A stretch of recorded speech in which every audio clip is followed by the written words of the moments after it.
The Florida League of Cities presents FLC Live at the Capitol Week 6. This weekly video update provides highlights of key legislative activities and showcases the League's advocacy in action.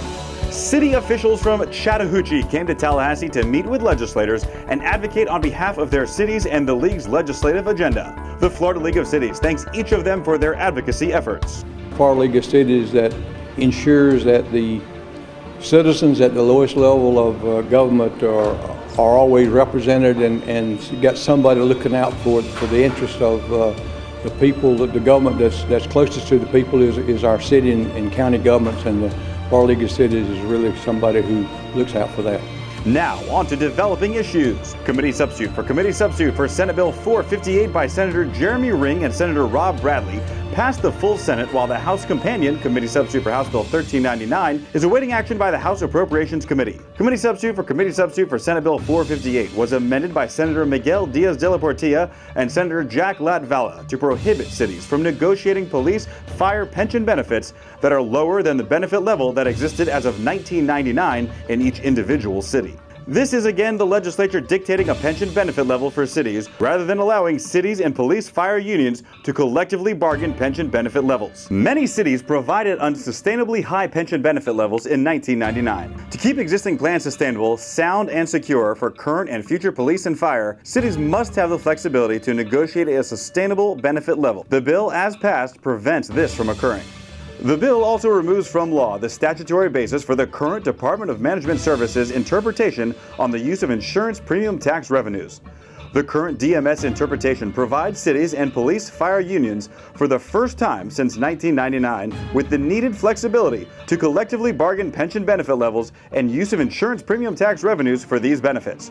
Rather, as noted above, the bill now requires cities to maintain the unsustainable level of pension bills provided by the city in 1999. While the bill contains a narrow grandfather provision for cities operating in reliance on the current DMS interpretation, the bill effectively repeals the interpretation. Therefore, no new letters could be issued, and the current letters would no longer be effective after a date certain not to exceed 3 years. These bills do not represent meaningful pension reform, but rather a victory for police and fire unions. Due to the action by the Senate, the League is in opposition to both bills and urges you to contact your legislator to oppose the bills. Senate Bill 1192 by Senator Denise Grimsley passed the Senate Community Affairs Committee and is now headed to the Senate Appropriations Committee.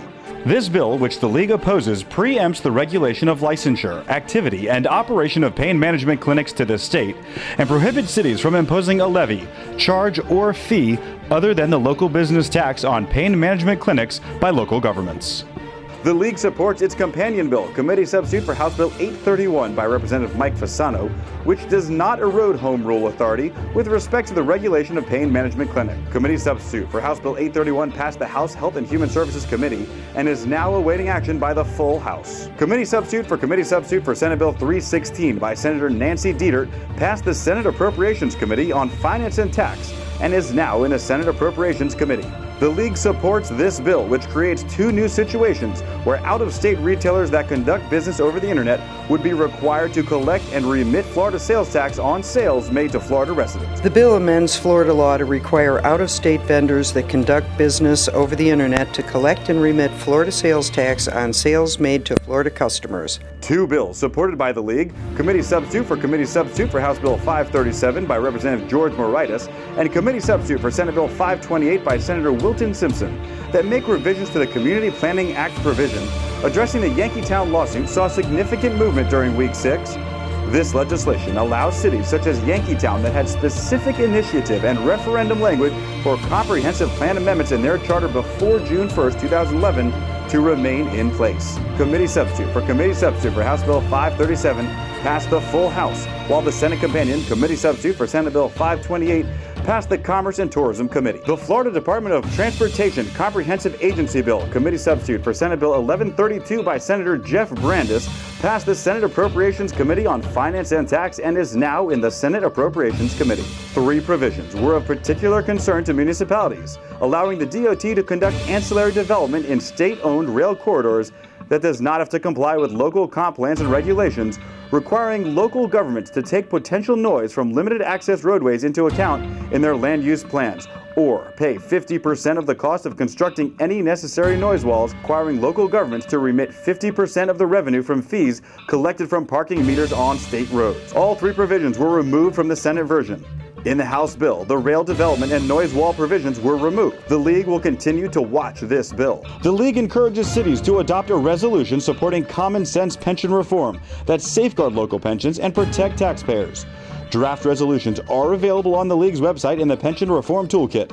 If your city develops a position on the pension reform bills, please provide this information to Craig Kahn via email at kcon@flcities.com. For additional information on municipal issues, call the League office, read the legislative bulletin, or visit our website at www.flcities.com. Thank you for tuning in to this edition of FLC Live at the Capitol. Remember, successful advocacy starts with you.